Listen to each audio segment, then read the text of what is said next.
time for Snowball to read Trap. Trap by Anonymous. You know why. I saw the gold, and I took it. A different man might not have, I know that.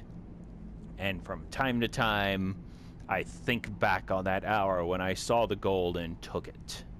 You see, I was hungry. Isn't it ironic? I don't remember much else about that night but the gold and the hunger. I don't remember the name of the tavern or even the village, but I believe it was somewhere in southern Vardenfell.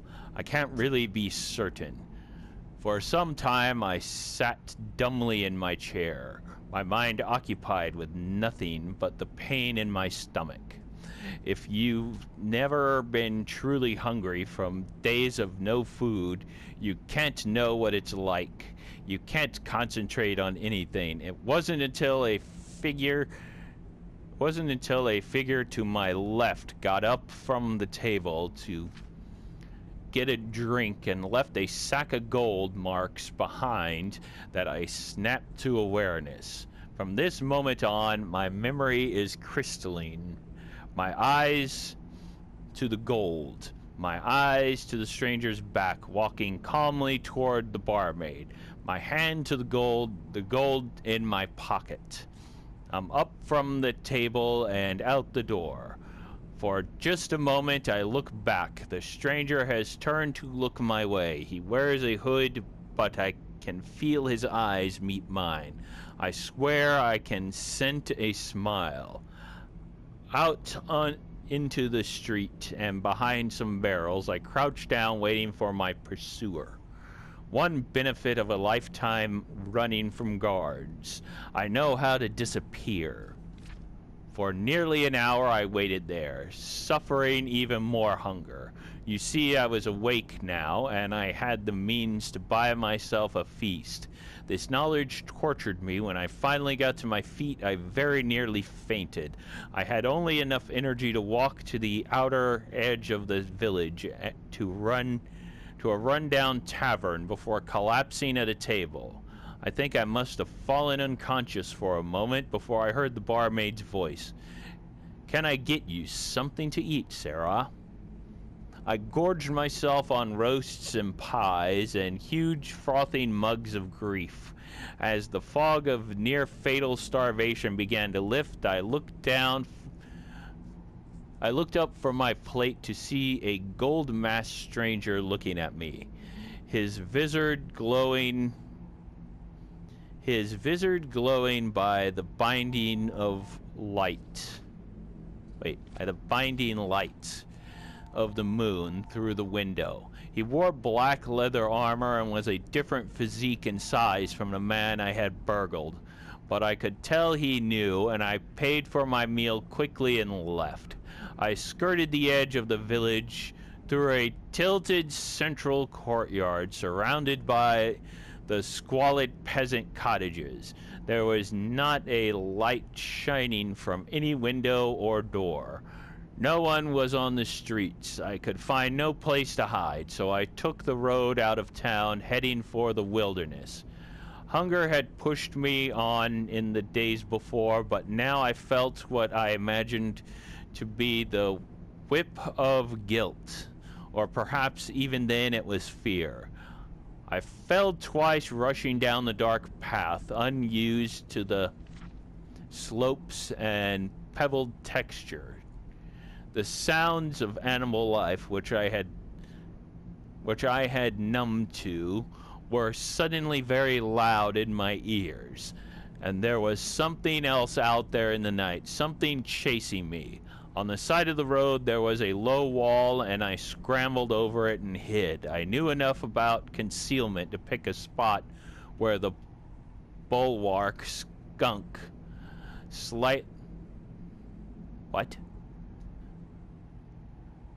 I knew enough about concealment to pick a spot where the bulwark skunk slightly, so even if someone saw the outline of my figure, he would assume it to be part of the wall. It wasn't long before I heard the sound of running footsteps from more than one person pass me by and then stop. There was a moment of whispered conversation, and one of the people ran back on the path toward the village. Then silence. After a few more minutes, I peered out from behind the wall. A female figure in a dun gown, wimple, and veil stood in the road on the other end of the road. Blocking the way back to town was a knight coated in dark mail. I could see neither of their faces. For a moment I froze, unsure whether either or both had seen me. "Run," said the woman in a dead voice. The hill behind me was too steep, so I leapt over the wall and across the road in 2 bounds. Into the night's forest I ran, the maddening jingle of the accursed gold in my pocket.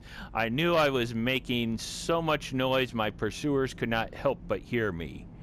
But now I cared more for putting distance between us than in stealth.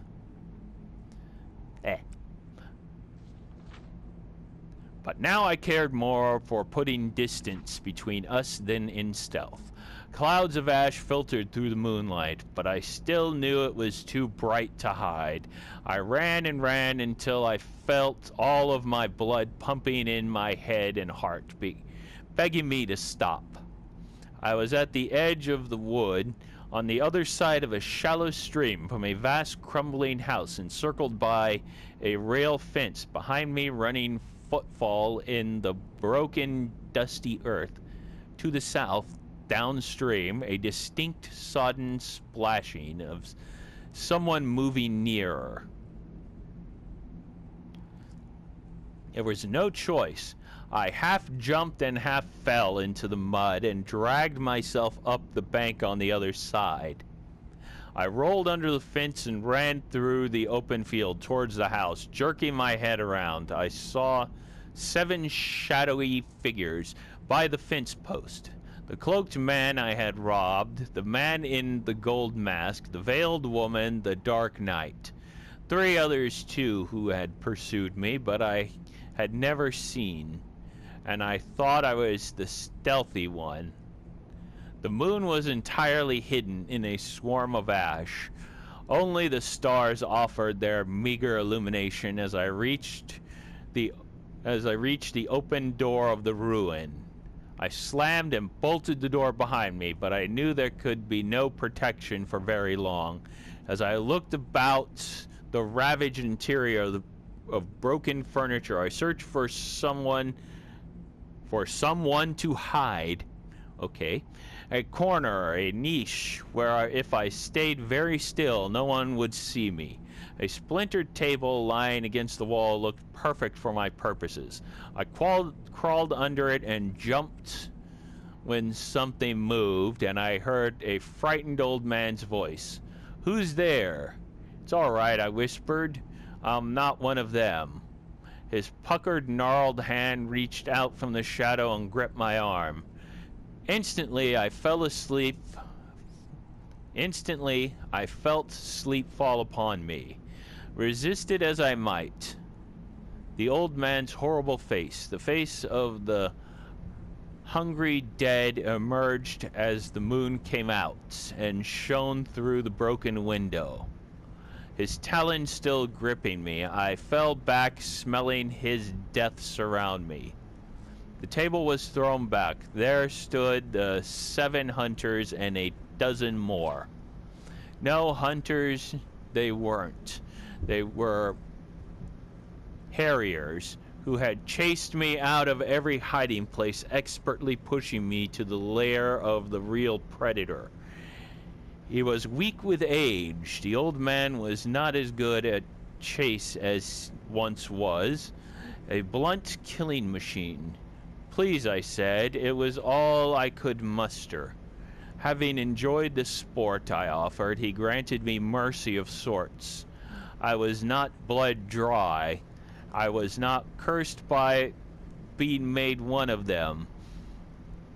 The burn I was kept with others, most of us mad with fear, to be aged and tasted at the vampire's whim. We are called cattle. I lost all hope months ago of ever leaving the dank cellar where they keep us. Even if this note finds its way to the outside world, I cannot give enough information about my whereabouts to be rescued. Even if some champion were able to defeat the bloodsuckers, I only write this to keep my own sanity and to warn others. There is something worse than being hungry. Being food. Snowball, that is trap and really messed up. Have a good day. Bye bye. Kill the suckheads.